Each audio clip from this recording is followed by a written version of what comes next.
Welcome into Brown's Film Breakdown Thursday edition. Jake taking a break here at the top. Brad and Peter are going to break down the stakes of the Miami Dolphins and Cleveland Browns game that will take place at Huntington Bank Field this Sunday. We'll take you through the injury report and all the things happening around Berea as practice gets started back up on Wednesday. And talk about what it all means, and depending on the outcome that we get on Sunday and how drastic things could potentially get. You'll get that plus Jake interviewing a member of the Miami Dolphins media for Behind Enemy Lines today on Browns Film Breakdown, brought to you by FanDuel. All right, we're here, Browns Film Breakdown. Brad, Brad, taking you through what's going on in Berea.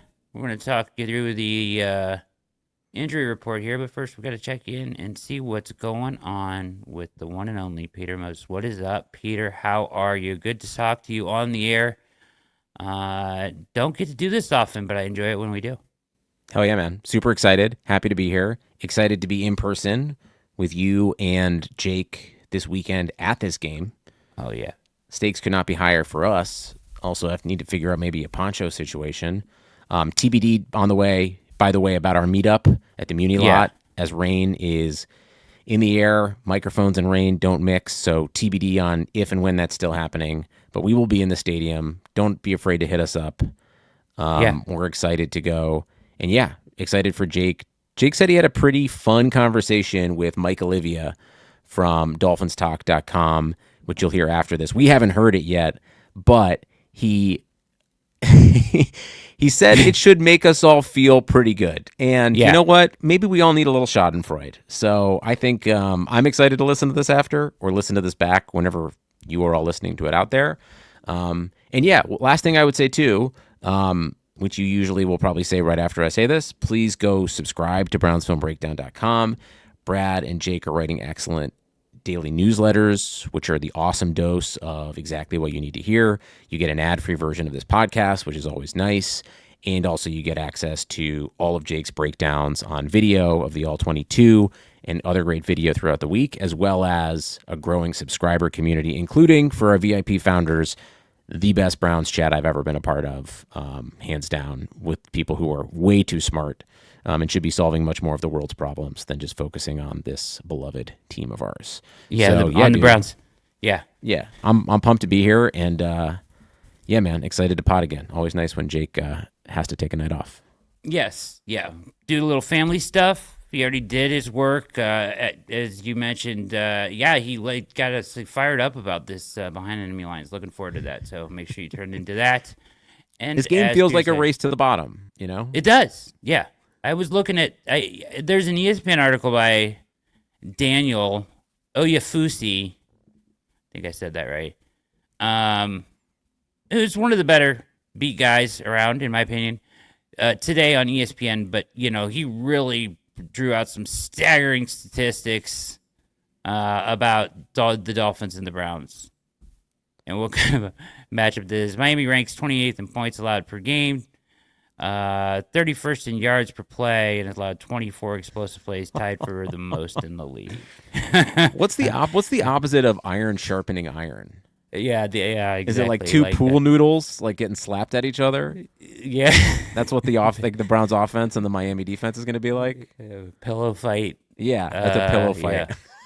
Yep, that's what we're looking at. He also mentioned in this article, I'll mention it briefly here. The struggles in the passing game have come as defenses seemingly playing schemes that are conducive to explosive plays down the field. The Browns are facing split safety looks 43.4% of the time in an NFL. Mind you, this is me talking now. Everybody is just playing cover two across the league because that's how you stop everything in the NFL pretty much. According to ESPN research, the 10th lowest rate in the NFL, and are facing man-to-man coverage on 48.7% of their dropbacks, the third highest rate in the NFL. That is an indictment on your offense. Cleveland's 22nd explosive passing plays are the second fewest in the league. So the Dolphins give up the most explosive plays and the Browns have the second fewest. So you nailed it with the pool noodle versus pool noodle matchup here. I do think that there were probably some times in that 14 to 17 seasons where the Browns were probably playing also really bad teams. But I think, but like kind of the Browns at that point, the stakes weren't as high because we all knew they were going to be terrible. Like it was just this acceptedness of like the talent wasn't there. They're doing a, Philadelphia 76ers style tank basically with Sashi. I can't remember a game where the stakes feel so high for both teams for all of the wrong reasons. All of the wrong reasons, yeah. So the thing for the Browns is this. The narrative is this, right? We knew what the first 6 games were. We talked about this. We talked about the importance of getting to 2-4. They got to 1-5. But it didn't end well. It's not trending in the right direction, right? Like we wanted it to be trending in a better direction at like 2-4 and have some life as you come into this part of the schedule. But instead, you lose a game you could have won over across the pond and to the Vikings, and then you come back in what is a brutal trip, and we may need to account for that, as you said pre-show, and it's a good point. More than most people are accounting for that. I mean, think about how difficult that is to come from London home and then go to Pittsburgh and play in 1 week. It's always hard, like when you're watching the game, that you're just like, why doesn't this happen? Why isn't this better? And by Wednesday, you kind of have as much perspective as you're possibly gonna have. Yeah, and like the Vikings were still there for 2 weeks. Like they got to play, in Ireland the week before. And the Steelers had a bye. Like, that's no excuse for anything that we saw or anyone's performance. No. But it also is real and something that needs to be said out loud as it relates to what I hope is what we can look to expect in a different approach in this game coming up on Sunday. I think the most disappointing thing for me, and I heard Joe Hayden say it today, somewhere. He was talking. But he was like talking about the difference of Tomlin as a head coach and what it was like to play for Tomlin and then other coaches, right? And he was just talking about like the accountability that Tomlin demands, where like it's on film, you're on film. If you do the wrong thing or you pick up the wrong blocker or you don't run the right route, or you know what I mean? Or you don't block the right guy, or your timing is off. Someone is in your face telling you to fix it, and if you don't fix it, you're replaced. Like, that's kind of what he was saying. And I wonder, after watching Jake's film breakdowns week after week here, where we see the same mistakes being made and guys not playing through the whistle, guys blocking the wrong guys, not picking up blitzes, 2 guys blocking one, another guy runs free, just stuff like that, right? Where is the accountability would be my question at this point. And I guess that as we go to this week where they play a team that's also not playing very well,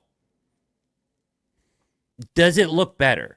Do they look crisper? Do they look like a team that isn't overwhelmed, feel like they can win, and there's some buy-in there? I'm questioning the buy-in at this point. And to me, that's the first time I've really ever done that, for me personally, in the Stefanski era. We consume, I think what we try to support Jake on at Browns Film Breakdown is being based in kind of what we're seeing on the field always. Even if we have opinions, it's always kind of being derived from, at its core, this is what we see. And we all consume, probably everyone listening to this too, this is probably not the only part of Cleveland coverage you consume. And it feels like consistently across all the different radio shows, other podcasts, beat writers, it feels like everyone is kind of qualifying there's no way Stefanski would get fired, but who knows if it's a train wreck this weekend. Right. And it feels like collectively, we all know what this feels like. We all know these senses of how something goes off the rails, even if Haslam doesn't want to do something drastic like that. We are flirting with what feels like a total lack of institutional control in a way that is indefensible. And it feels like from what's been going on in Miami, what I'm sure everyone listening to this pod will hear after this segment, is they are dealing with that same precipice.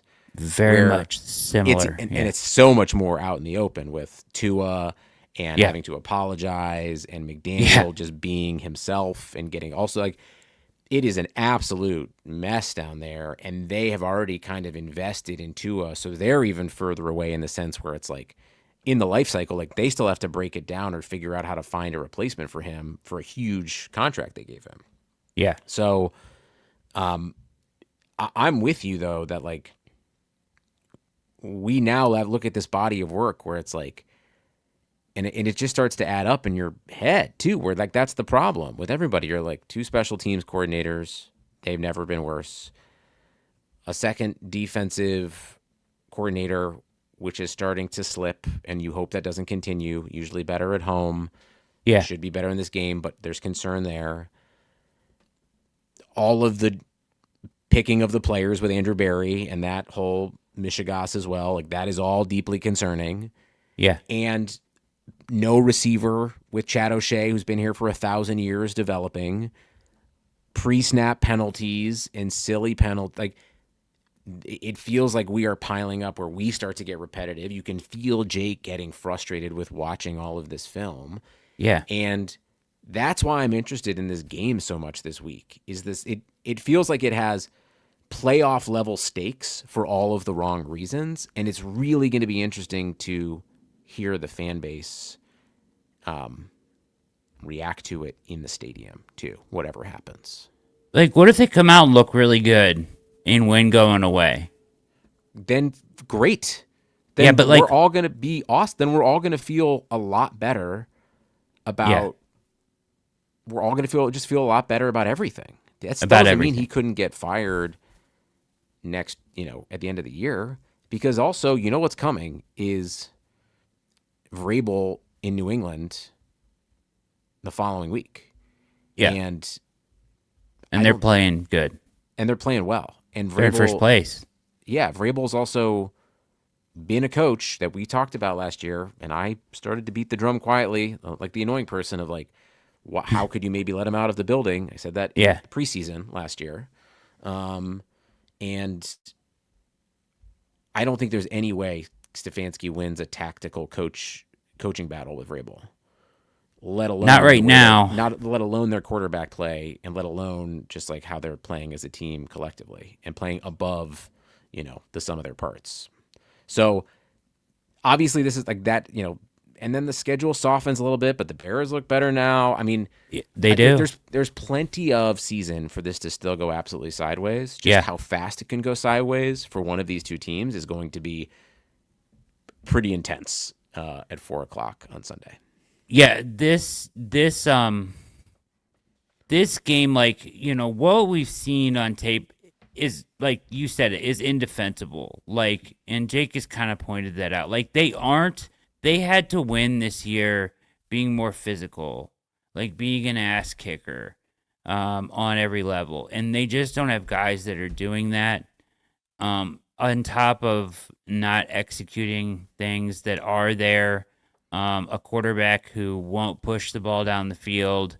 And I wrote about this morning, but won't push the ball down the field. Whether he's being taught not to be risk averse, he is. Either or he's just doing it on his own. I feel like he's doing it on his own. And then, even when it's there, he won't rip it. And it's not there that often.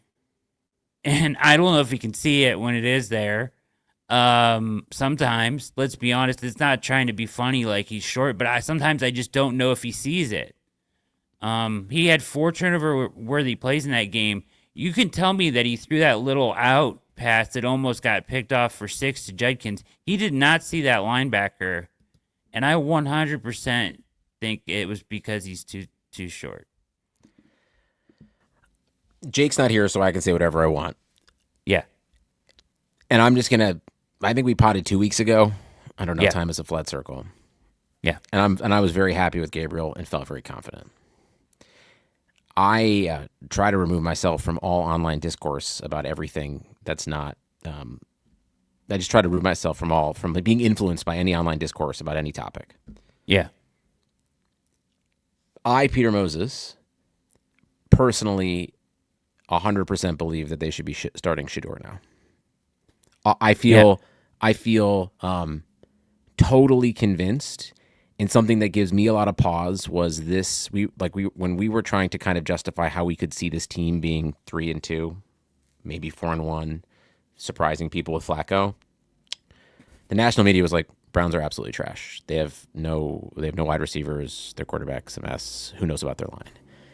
And I don't listen to what's being said about like the semantics of former NFL players absolutely trashing the Browns, in them wanting to fail him or any of that stuff. Yeah. But I'm not going to disagree with a chorus of former NFL players who fervently believe that they should be starting him. That doesn't influence me, but I'm listening. Yeah. That doesn't that could be true. I was like, they play the game. They know the coaches. Sure. Just because you're a former player doesn't mean you're a good analyst, but yeah. But everything you just said, and also you laid out about Gabriel and where this season's at, I would make sure he's playing as soon as next week, to be honest. I think maybe even this week. That's just my opinion. I think that we have seen over 2 very unfair games to Dylan Gabriel what those limitations of his are, even when he's at his best. And if they're going to tell me they need 5 of those games to understand then you are, again, putting up a huge self-inflicted red flag about whatever process you claim to have, both from a developmental sense and a talent evaluation sense. So to me, we are, again, in this point of the season with the Browns where they are making beat writers, former players, radio personalities, and guys like us on podcasts question the foundational tenets of what they're doing that is going to lead to long-term success, and it feeling like it's defying logic. And when you're there, that's when coaches get fired, and that's when houses get cleaned. So agreed. Play Shedeur. I can't believe I'm saying this. I cannot believe you would have put me in a time brought me from August or even me from September here and listened to me say this. I would be like, what an idiot this guy is. 2 weeks ago. 2 weeks ago when we potted, yes. I'll all in on play him right away. So yeah. 2 weeks ago on this show, though, I hinted at the fact that they should never go back before Flacco was gone. Maybe it was 3 weeks ago. Remember, I really made Jake mad because he gets mad. He starts calling you by your first name. He was like, Brad, he got really frustrated with me because I was hinting at the fact that I wanted to see Shedeur before they would ever go back to Flacco. And he was like, I just don't think they have the confidence in him. They haven't shown me. I'm like, well, we got in that argument. And listen, I wanted to give Gabriel a chance. I think it's fine to play him this week because you're giving Shedeur first team reps these weeks. He's getting more of a feel for the first time, really, probably first team reps with these guys. So that's fine. And I think it's only fair with the mitigating factors that Gabriel has dealt with that he gets one game against a lighter team in a real game week. So let's give him that. Even though I went pretty openly on the opening drive, said, this is really bad. The stuff that's there in the short and intermediate, he's been wildly inaccurate. So the stuff that is there, he's missing.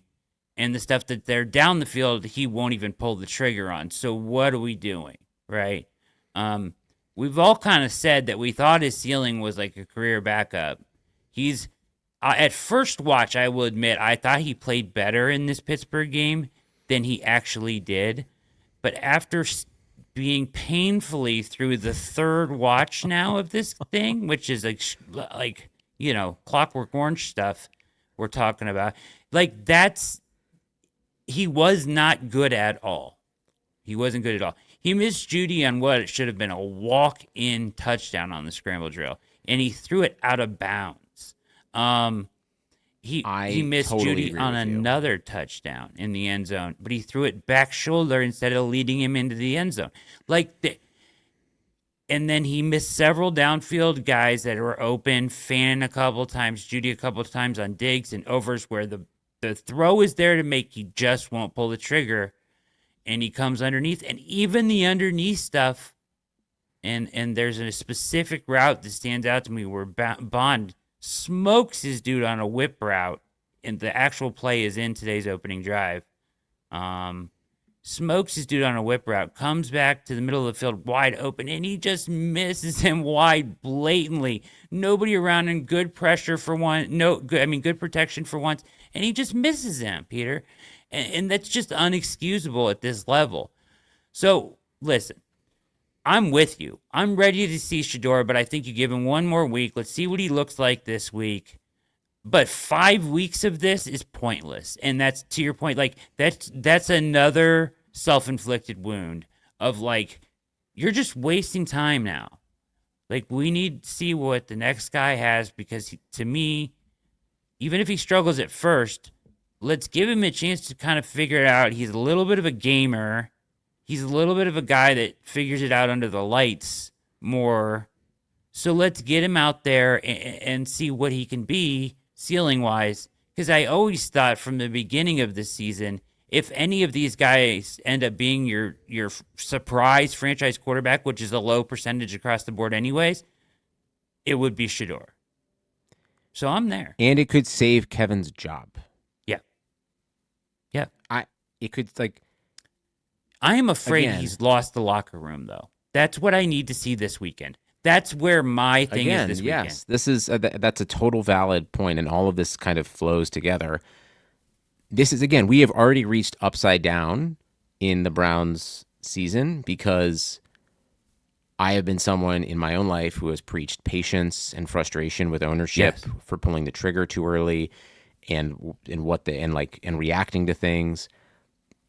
And I have praised their continuity with this regime, obviously, in the past. But now, here we are, where up is down and black is white. And if I was James Arthur Haslam III and Shedeur was not starting coming out of the bye, I would fire this coaching staff. And I would say the next interim coach is welcome to take this job if they are starting Shedeur Sanders the week after the bye. I that's not how you run something properly, but we've just reached this point where if I saw Dylan Gabriel coming out of the bye, especially if they lose to Miami and New England, I would call that malpractice to the future of the team. Yeah. No, I think the bye week is the line in the sand for that. For the quarterback change. Unless you see something that blows your mind in the next 2 weeks, which I can't fathom. Right, unless he decides to, like, completely change every attribute he has as a quarterback. Yeah. And he grows like 3 feet. Yeah. But like, and that's not fair. I keep making those comments, but I'm only making those comments because Stefanski sat up there and said in front of everybody, his height doesn't show up on film. And guess what? It shows up on film now. So I don't know what you were watching. It shows up on NFL film. Yes, it shows up. Sometimes I just feel like he's blatantly lying about things to us. Yeah, and also listen, Baker is quote unquote 6'1". He's probably 5'11", 6 foot. It seems like Gabriel is shorter. No, he's like, I think he's 5'8". Yeah, man, like that matters. It matters. That those 2 inches matter significantly. Look at Baker compared to him. Baker looks huge compared to him. He looks huge. It's the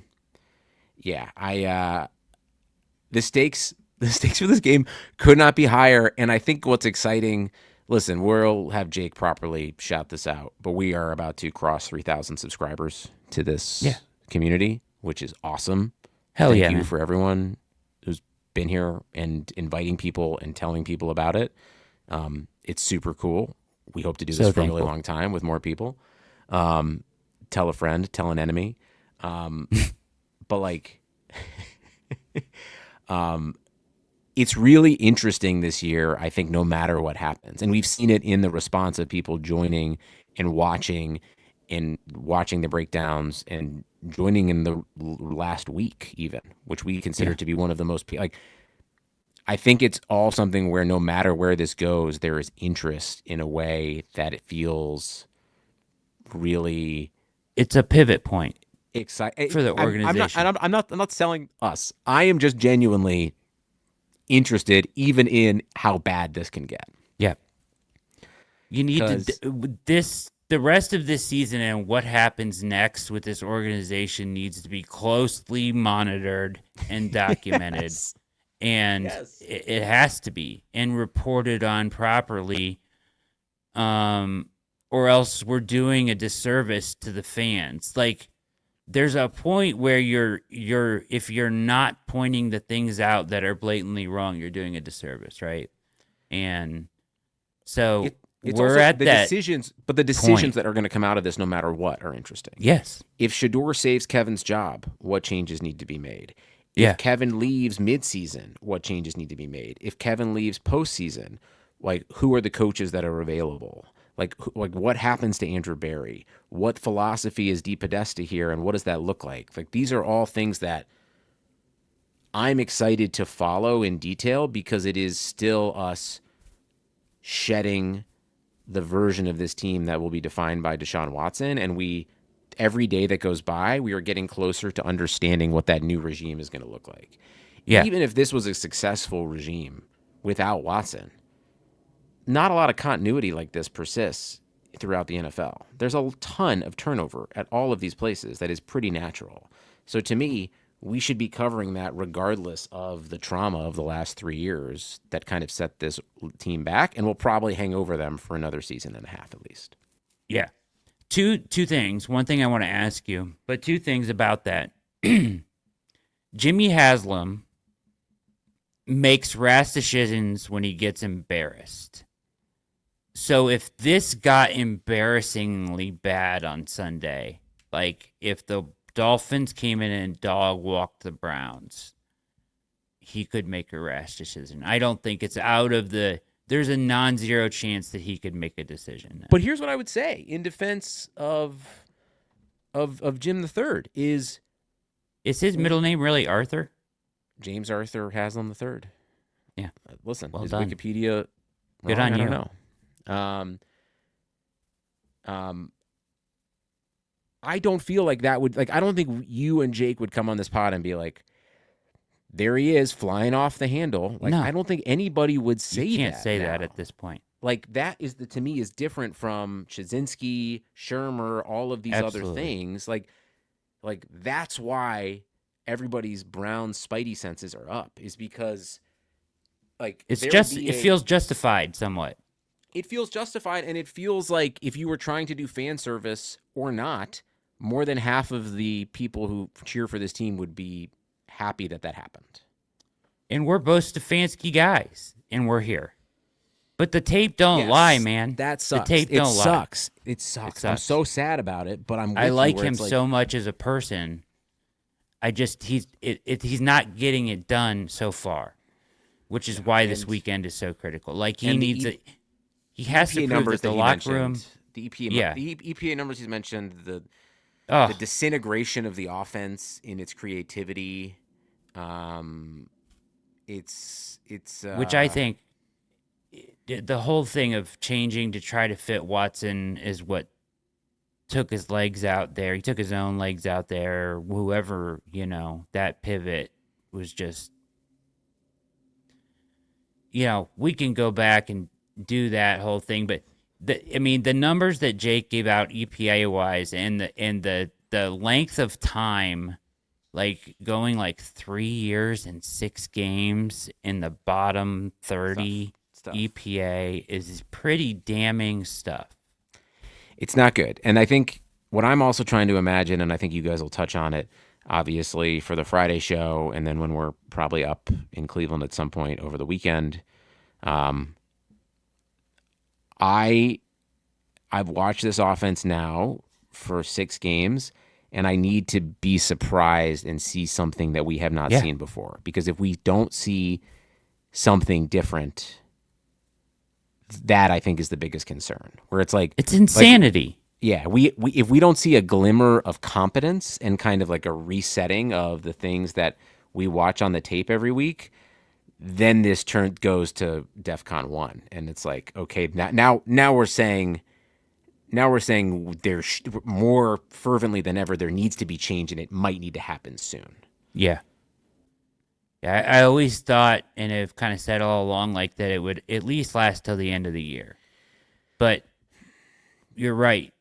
We're at a point like where if it shows up on film that guys are still, and that's it for me. That whole thing for me is the buy-in. If they're not bought in, if it's the same silly mistakes, if they're not, being but taught I would argue the right a little way bit, Brad. I would say the buy-in is kind of a little bit of a misdirection because they're all professionals.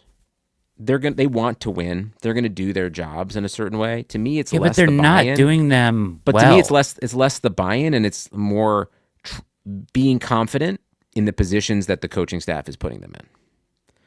And to me, it's both. I think, I think it's, to me, the buy-in feels more ethereal. It feels more abstract. It feels more like you're talking about intent of a person instead of kind of what you're seeing the action of it is, like the result is.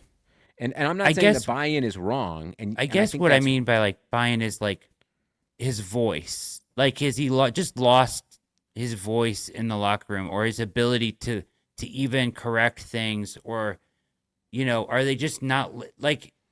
Is he trying to make things better and they're just not? They're done listening because they've tuned him out. He's lost his impact as a leader. Or can he even lead trying to prepare an offense every week across the board properly?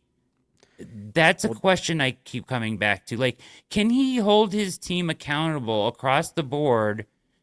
Like, you have to trust your staff to do that. And if your staff isn't doing it when you're trying to get the offense ready to play, then it's just a failure across the board, and ultimately it falls on his head. And him or Mike McDaniel's head will be being called for. No matter what happens in this game, one of these coaches, somebody is pretty much probably cemented their firing at the end of the year. They're probably both going to lose their jobs, but this is the hot seat bowl. That's what it is. So here's the other factor of this, and we'll do this quickly. If you're going to get rid of a coach, you better be able to hire somebody that you like better. I don't know how many guys there are out there. So here's my list today. Titans already did it. They already fired Brian Callahan. Poor guy. Wish we could get Bill back. This is their list of 10 guys that they named as potential candidates. I'll tell you, the first guy I would consider it. I don't think you're going to like him, but age 46, Cliff Kingsbury, offensive coordinator, Washington Commanders. I feel numb to that. I don't have a good or a bad opinion. He's done a lot of good stuff for their offense, and part of it's going to be how do you talk to a quarterback. So, yeah, and I think that's one of his strong suits. My belief, though, and this is a weird belief that I kind of have, that I think that offensive head coaches, and this can be proven wrong in many levels because it's all different, right? But offensive head coaches that are good with your quarterback are basically like your quarterback coach and your OC and a good leader that you make a head coach, like a Shanahan or somebody like that, right? Or a McVay or whatever, right? And those guys are kind of one-offs. But somebody like that named a head coach, I think gives you the opportunity for long-term success more than hiring a defensive coordinator where if your offense is good, that OC is going to get plucked every single year. I would counter and say, why don't we cross that bridge when we get there? I would love to have one of our OCs poached. I would love, please give me a season so good that an offensive coordinator of the Cleveland Browns gets poached to become a head coach, Brad. That's what I'm saying. No. I mean, Let me find out what that feels like, please. okay. Let's pot about it's just that. a theory. It's not. I'm it's not saying a it's a Browns wrong theory. I'm just it's saying an I've watched NFL 30 theory. years of this team. Like, let's get there. Let's It's cross an that bridge when NFL we get theory, there. It's not a Browns bad theory. I'm just saying I would consider a coaching hire That's successful. why. I'm just saying, like, this would be a successful coaching hire if it's a defensive or special. If Harbaugh is let go in Baltimore and comes to Cleveland and his They should OC hire kicks him ass, immediately. and becomes a head coach, Yeah. we should throw a parade. We should throw a parade. That means we've had a 10-win season. We're probably in the playoffs. So to me, I would just say, like, let's not totally let's find the right person. I agree. Harbaugh would be he's a different kind of guy. I would want him immediately. I'd give him the job immediately and deal with it afterwards. I don't know who's on this list, but I'm telling you my two candidates are, my three top candidates are Sean McDermott, John Harbaugh, and a time machine where Bruce Arias is 50 years old. Yeah. Okay.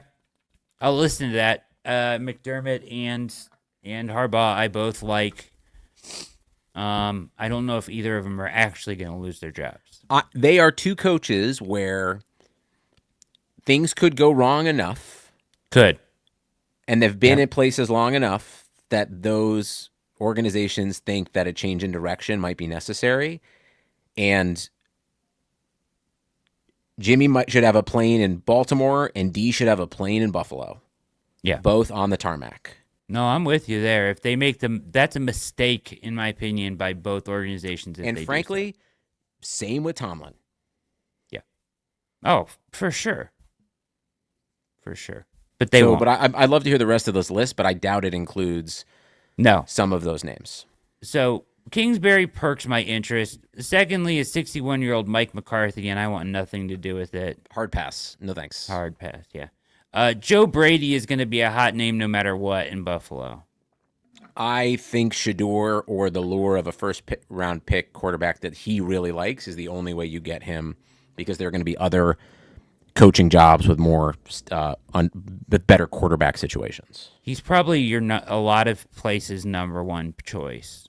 Yeah, I agree. Mike Kafka, offensive coordinator, New York Giants, age 38. I'm out. I'm good. Good for him. Good luck or congrats or sorry that happened. Whatever. Yeah. Jesse Minter, defensive coordinator, Los Angeles Chargers, age 42.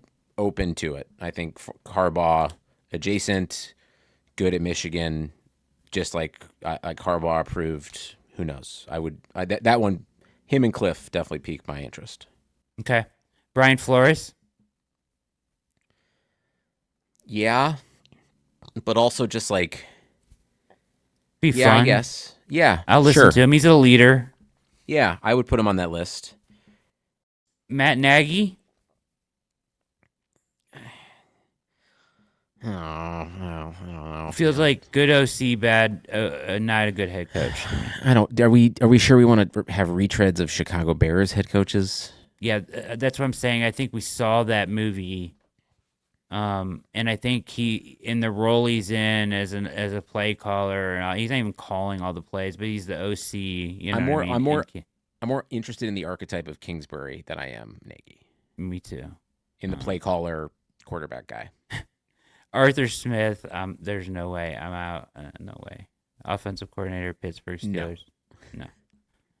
Todd Monken. Is there a Monken or not enough Monken?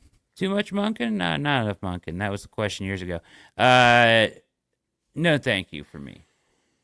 Probably not.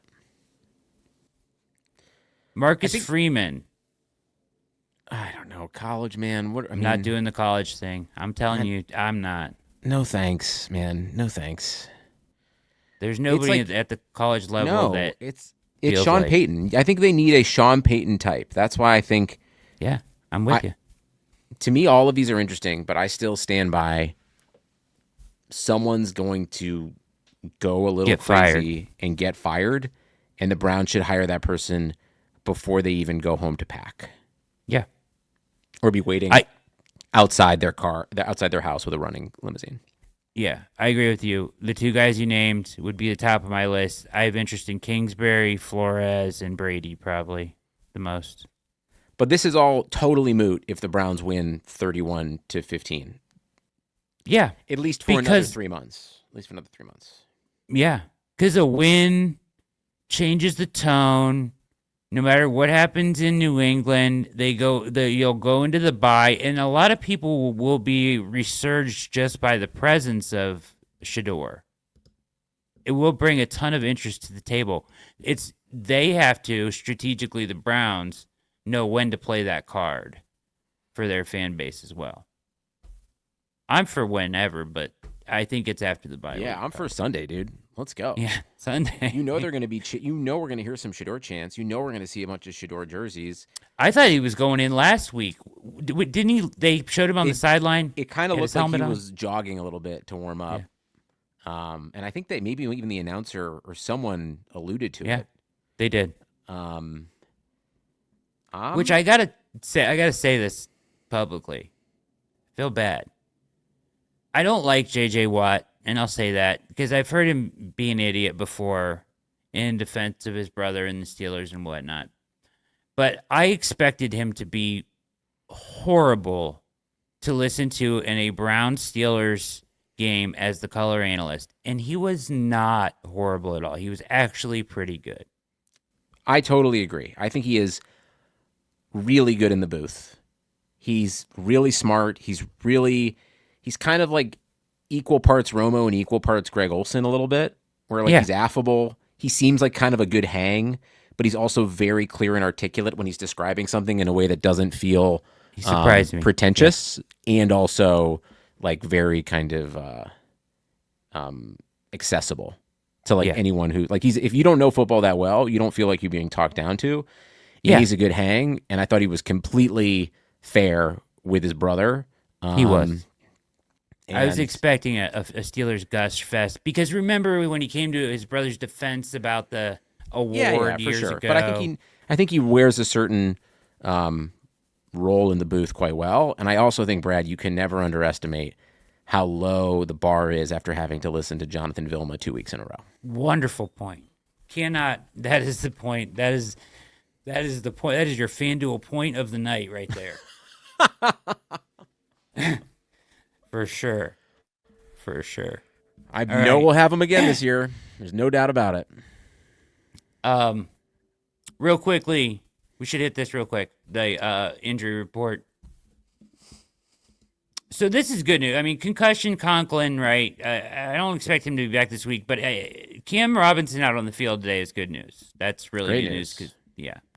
Limited participant today. Njoku is a DMP. To be determined. Stefanski said on that. Larvadan is in concussion protocol. Everybody else pretty healthy. You get Batonio and Malik Collins on a veteran's rest. The Dolphins. Miles with an elbow. Did you say that, by the way? Who?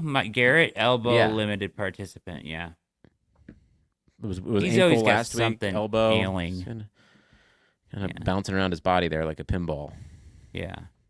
The guy I'm worried about is actually Njoku took a beating in that game, man. I would kind of be surprised if Njoku plays, actually. Yeah. And I also, I don't want to, I didn't think they were. I know Njoku catches well and has run well in the past, but I don't think having Whiteheart out there, or Whitebeard as you call him, is that much of a downgrade necessarily. Facts. I don't think it is either at this point. Yeah. He whiffed on a couple. One time he went up for the ball and it just went right between his hands. It doesn't look great for definitely a more midseason injury report after that Steelers shellacking. Yeah.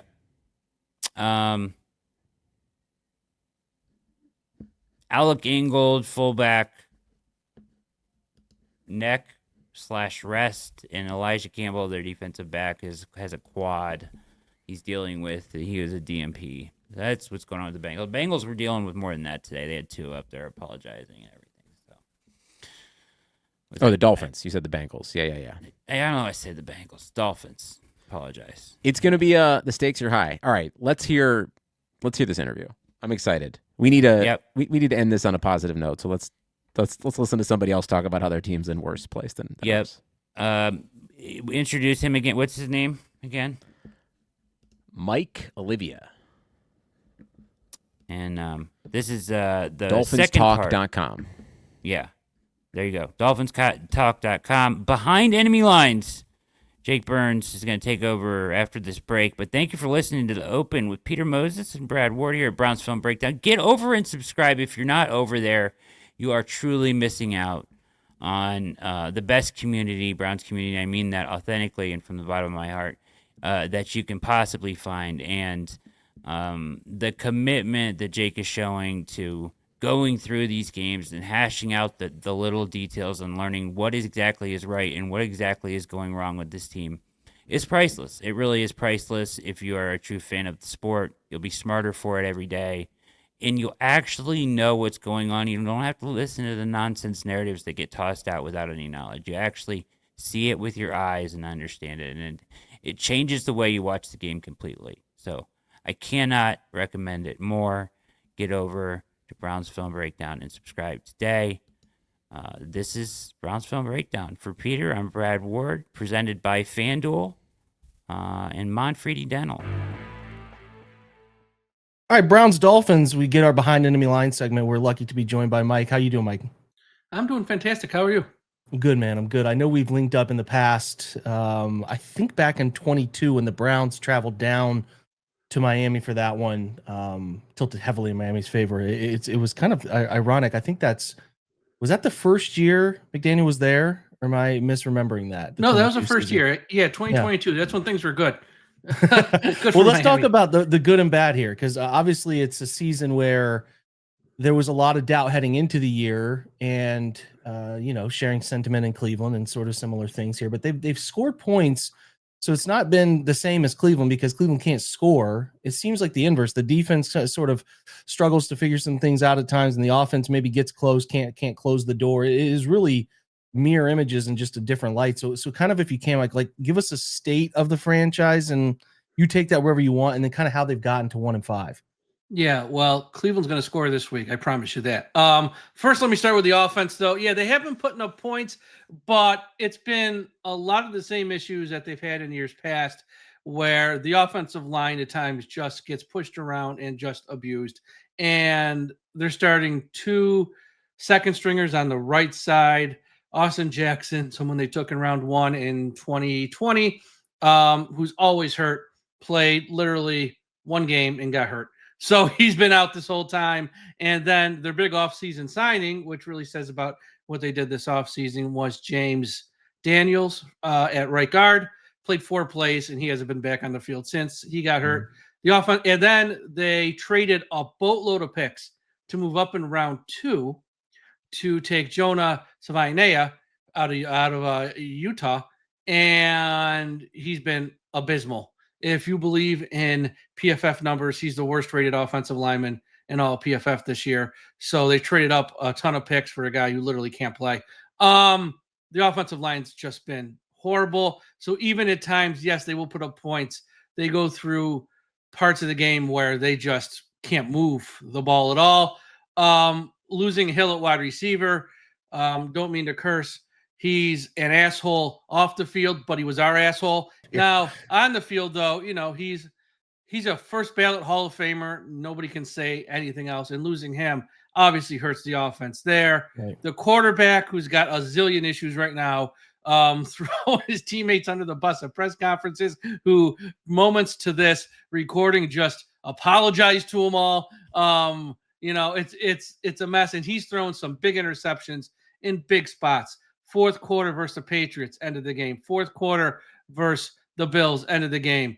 This past week versus the Chargers, he threw 3 in 1 game.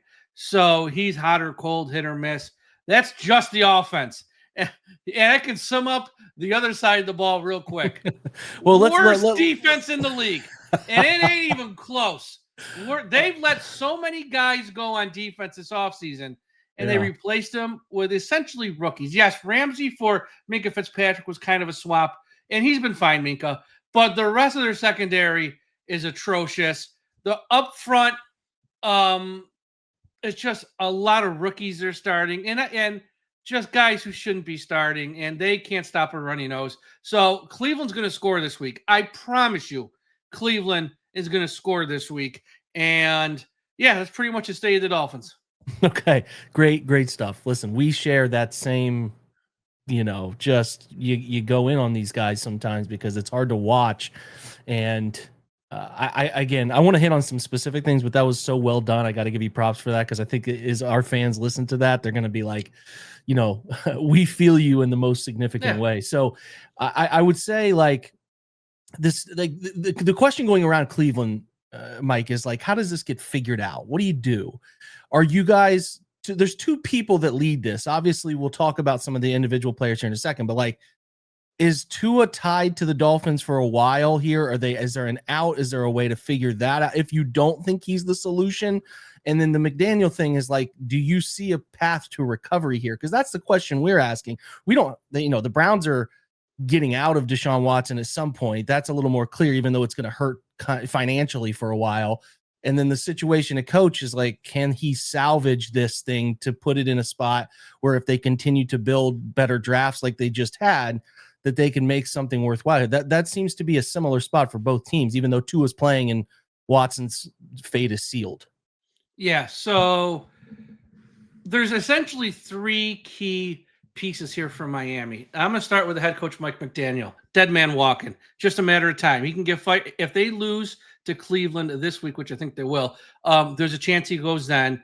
They have a game in Spain next month, and the following week they're on a bye.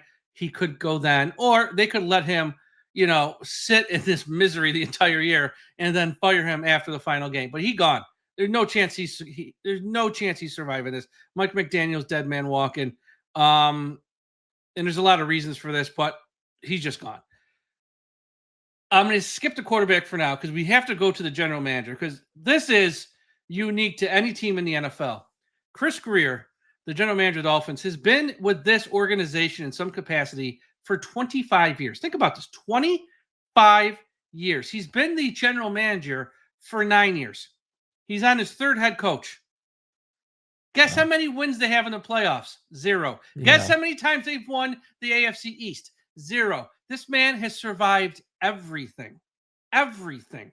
And fans of the Dolphins, if they put out a tweet in the next 10 minutes that he was let go, they would throw a parade larger than the one that the Florida Panthers had when they won the Stanley Cup.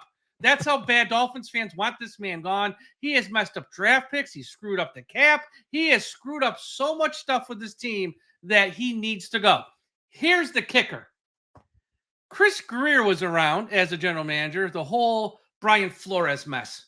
Yeah. And there's an open lawsuit from Brian Flores against the NFL. And our owners in that lawsuit, and so is the organization as part of that lawsuit, as well as like the Giants, and it was like some other teams that he met with where he feels wronged, whatever. It's a whole thing. If our owner fires him, when it comes time to testify in court, he might change his opinion. Like, you know what? I'm starting to remember things a little bit differently now than I did when I was working for the Dolphins. Maybe he's right. So will he get fired? Maybe not. He might just get reassigned to a new role as like senior advisor of football operations. So he's still on the payroll and not technically fired, but he got to go. And I think he probably will go or get reassigned, but I'm not as positive about that one as I am the head coach. The head coach is done. Yeah. I mean, he was set up he got no chance. Now you think he was set up to fail? Is that what you're saying there? Oh, absolutely. Yeah. Because they did not this offseason. First off, there's been issues. Not year 1 and year 2 was okay. They were pretty good, and the roster was loaded. They made the playoffs year 1, year 2 for McDaniel. But then we started to see the cracks where you had Ramsey. He didn't want to play for this coach. Some other players, they didn't want to play for this coach. They left. Some guys asked to leave. Some guys weren't asked to be re-signed, like Javon Holland, because he didn't like the coach. So it just worked out well because he was about to hit the market anyway. So it wasn't like messy, but people who know kind of know.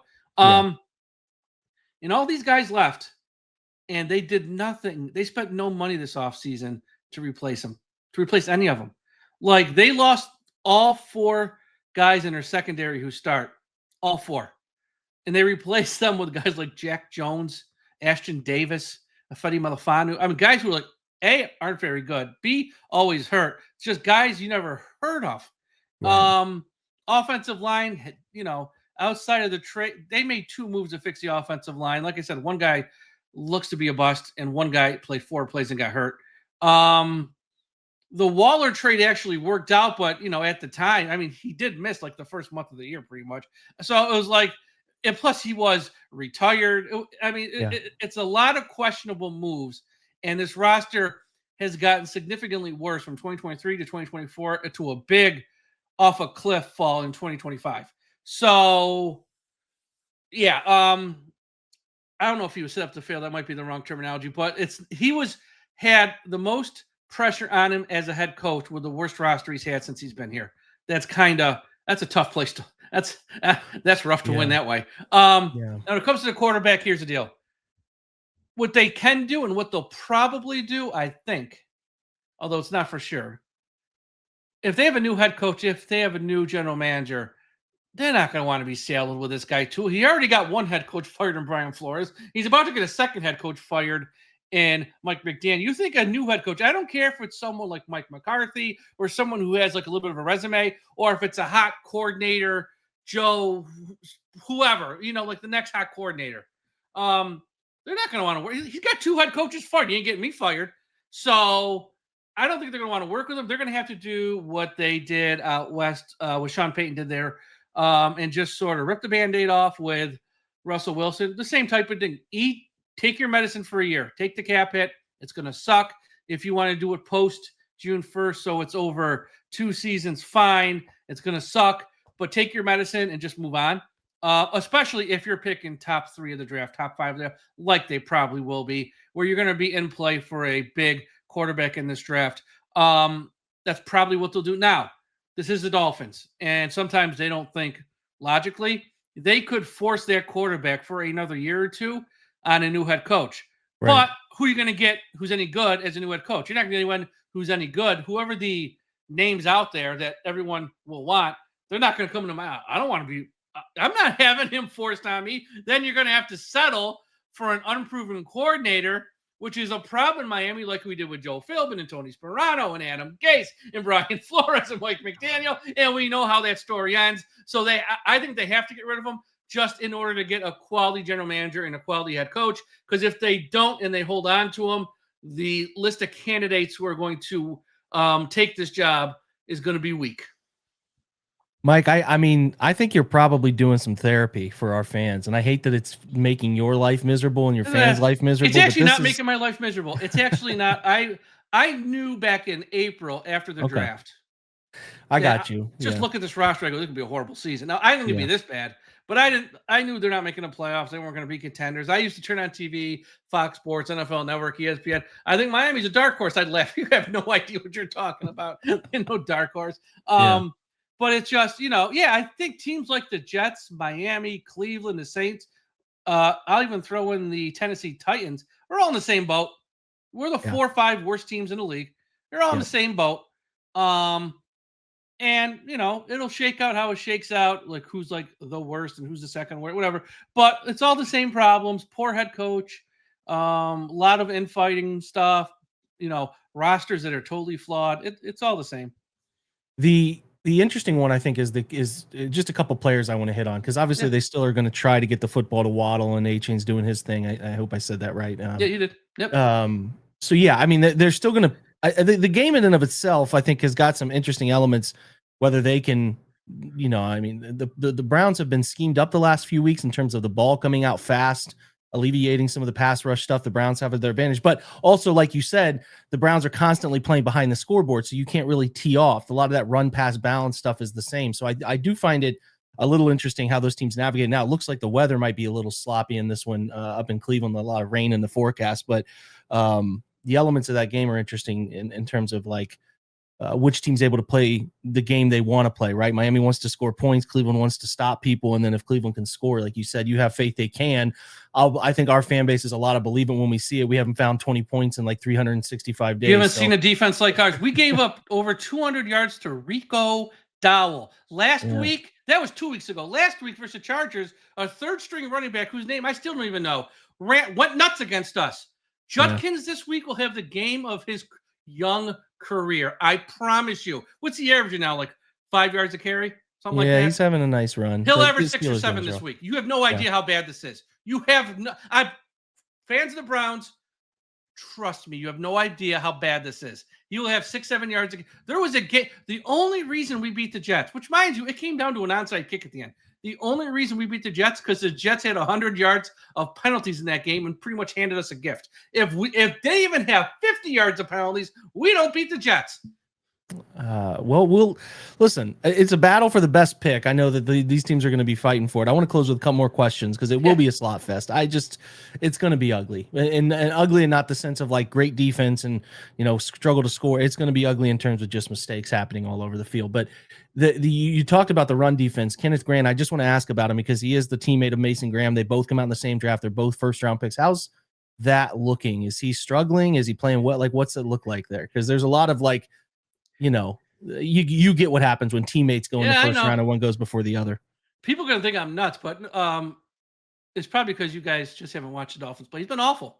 Like in the game versus the Panthers, he was getting pushed 8-9 yards down the field, play after play. Like, I mean, it was that bad. Like it was, there's tape of this. I'm not making it up, folks. He was literally that bad versus the Panthers. No, he's been awful as a first round pick. Again, you don't want to write a guy off after 5-6 games, whatever. Right.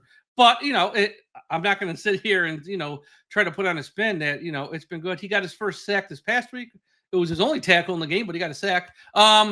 He's just been bad. Like what they did with the draft, they had one pick in round 1 at 13, a pick in round 2, somewhere like late 40s, early 50s, somewhere like that. Then they had a few picks. They had 3 picks in round 4, 2 picks in round 5. They had a pick in round 3. They literally traded like all their picks in rounds 3, 4, and 5, or in 3 and 4 to move up in round 2. So they put all their eggs in their first 2 picks in Grant and Savaiinea, and both have been just beyond awful. Which is why the general manager is really under a lot of fire. I mean, they've been just so bad. And if you're gonna take a draft where you had all these picks and pretty much make it a 2-pick draft, well, those 2 picks better play well, right? And they each start, and they've each been awful. So Grant, and that's why you guys are going to run like nuts against us because Grant is just hasn't been very good. Opposite him is Zach Sealer, who's very good, but in previous years with Zach Sealer, he's played opposite Christian Wilkins. He's played opposite Calais Campbell, who are just great players. Right. So he saw a lot of one-on-one matchups. This year, because Grant's been so bad, teams put 2 people on Zach. He can't do nothing, and then they just go nuts on Grant, and then there's another rookie in the middle from Maryland, Jordan Phillips, who he took in around 5, and he actually starts, which that once again tells you all you need to know because they have nobody else. It's been really, really bad for the rookies. Well, I'll tell you, man, again, we share similar sentiments. I don't even know if there's a winner. Even the winner of this game is probably not the winner because you ultimately want the best pick that you can find. So I would listen. I think the thing that, Mike, for me will be most interesting is which team wants to be playing. Like it's already only week 7. So it's that. This also goes in real quick to what's happening behind the scenes in Miami because after loss Sunday, it's a tough loss. Okay. The quarterback's throwing the teammates under the bus. He's now doing an apology tour. You got other players on the team. If they're not showing up for these player-only meetings, they're showing up late. Like, they've mailed it in. Like, it's over. Like, it's done in Miami. Cleveland, their win versus the Packers is a win that Miami would cut off their left hand for the past 3 to 4 years. They are 1 in 15 in their last 16 games versus teams with a winning record. Like, they can't beat teams that are good. You guys at least have that. You've hung tight in a few of these games versus teams that are like pretty good. Week 1 versus Cincinnati, you held them to 7 yards of offense in the second half or something like that, was it? Mm-hmm. But we couldn't dream of that. Like, I know you guys are having a tough stretch. You're not, it's not great. I get it. But you guys are like putting up a fight. I mean, your defense is going to absolutely destroy our offensive line. Like, I promise you, it'll be ugly. Myles Garrett's going to look at, Larry Borum and be like, are you kidding me? I mean, it's like, really? Yeah. It's going to be bad. So I fully expect Cleveland to win. I think Miami is just so far gone right now. And just because of the infighting and what people are saying in the media and everything happening behind the scenes, nobody, they don't play hard for the coach. They really don't respect the quarterback. It's bad. Like, that's a level of bad opposed to lack of execution, can't move that's just football stuff, which you can scheme it out and fix it. When the guys are split, that's next level. And that's what's happening in Miami. Yeah. Yeah. All right, man. Well, listen, this is, like I said, this is a fun show. This is a fun show. I'm going to be honest. I've never had one like this, but I love it because you are meeting a lot of the energy that Browns fans have about their own team. So it is like, where these teams, Mike, I would love to revisit you and anytime. A year and just see where both of these teams are, because they're at a very similar crossroads. You're talking about the pressure on maybe removing McDaniel if they lose this game. If Miami comes up to Cleveland and wins, it's the same sort of pressure that the people are going to be putting on Kevin in a pretty serious way here. So I would take him as our next head coach in a New York minute. If you guys let him go, which I know it's a lot of losing, and at some point you got to try something different. But I think that guy's a great coach. He's won Coach of the Year, twice? Mm-hmm. Twice in Cleveland? I mean, come on. I mean, that says something. He'll get a job in 5 minutes, because I think if you put him somewhere else, I think he might have more success. Just because, Miami might not be the place for more success, but if he went somewhere else, he might have more success. I think he's a smart guy.